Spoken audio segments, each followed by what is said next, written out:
Dans cette vidéo, nous allons apprendre à résoudre une inéquation à une inconnue. Déjà, qu'est-ce qu'une inéquation? Comme vous le voyez, une inéquation se présente comme une équation. Il y a une inconnue, une lettre, ici x, dont on ne connaît pas la valeur. Il y a deux membres, le membre de gauche et le membre de droite. La seule différence avec l'équation, c'est le symbole entre les deux membres. Dans une équation, vous le savez, on a le symbole égal. Ici, c'est un symbole qui se lit inférieur ou égal. Nous pouvons aussi avoir inférieur, supérieur ou égal. Les techniques pour résoudre l'inéquation sont les mêmes que les techniques pour résoudre les équations. Vous les connaissez. Nous avons le droit d'additionner, de soustraire, de multiplier ou de diviser par un même nombre à partir du moment où nous le faisons de chaque côté. La seule différence, de nouveau, c'est le symbole. Dans une inéquation, nous allons devoir faire attention au symbole. Parfois, il va changer de sens. Dans l'activité préparatoire, vous avez dû voir que le symbole changeait de sens dans deux cas, lorsqu'on multiplie ou l'on divise par un nombre négatif. Donc allons-y. Il y a du x dans les deux membres. Nous avons appris dans les équations à n'avoir du x que dans le membre de gauche. Il nous faut donc éliminer 6x. Pour éliminer 6x, nous allons soustraire 6x à droite et donc nous allons le faire également à gauche. À droite, il nous reste uniquement 1, 6x est éliminé. À gauche, nous allons regrouper les termes en x, 4x et moins 6x en appliquant la règle du je perds, je gagne. Je gagne 4 et je perds 6. J'ai donc perdu 2, x. Le moins 3, on le réécrit. Change-t-on le symbole? Non, puisque nous avons fait une soustraction. Le symbole reste identique. Ensuite, on continue avec les mêmes techniques que pour les équations. Dans le membre de gauche, nous devons éliminer le moins 3, avec l'opération contraire, qui est donc plus 3. À gauche et donc à droite. À gauche, il nous reste moins 2x.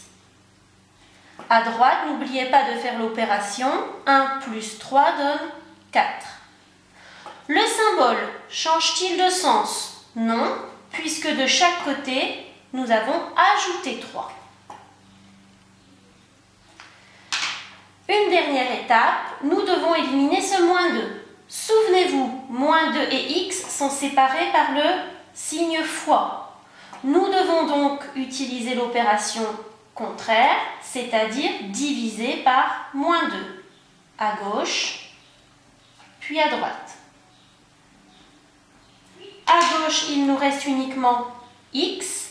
À droite, vous faites la division de haut en bas, 4 divisé par moins 2. Positif divisé par négatif, négatif. 4 divisé par 2, 2. Attention, nous divisons par un nombre négatif. Le symbole va donc s'inverser. Voilà notre dernière ligne. Comment se lit cette ligne? X est supérieur ou égal à moins 2. Ce qui signifie que tous les nombres solutions, ce sont les nombres plus grands ou égaux à moins 2. Cette phrase, vous devez l'écrire. Les solutions sont les nombres supérieurs ou égaux à moins 2. Afin d'être plus clair, nous allons les représenter sur une droite graduée. Cet axe gradué a un sens, symbolisé par la flèche. En général, nous y plaçons l'origine et vous choisissez une graduation. Tous les 1 cm, tous les 2 cm, à vous de choisir. Donc une graduation, je vous rappelle, régulière. On va donc placer ce -2. Donc si nous avons gradué de 1 en 1, -2 se place ici. Les nombres supérieurs ou égaux à -2 sont donc tous les nombres situés à droite du -2, que nous prenons l'habitude de repasser en rouge. Vous pouvez également surligner cette zone au fluo. Et nous notons, pour être plus clair juste en dessous, que ce sont les solutions. Reste une chose, est-ce que -2 fait partie des solutions? Oui, puisque nous avons le symbole supérieur ou égal à -2. -2 est donc une solution. Pour le visualiser sur l'axe gradué, nous utilisons donc un crochet tourné du côté de la partie coloriée. Si -2 n'était pas solution, c'est-à-dire qu'il n'y avait pas ce symbole égal ici, le crochet serait tourné vers l'extérieur. Voilà pour la résolution de l'inéquation.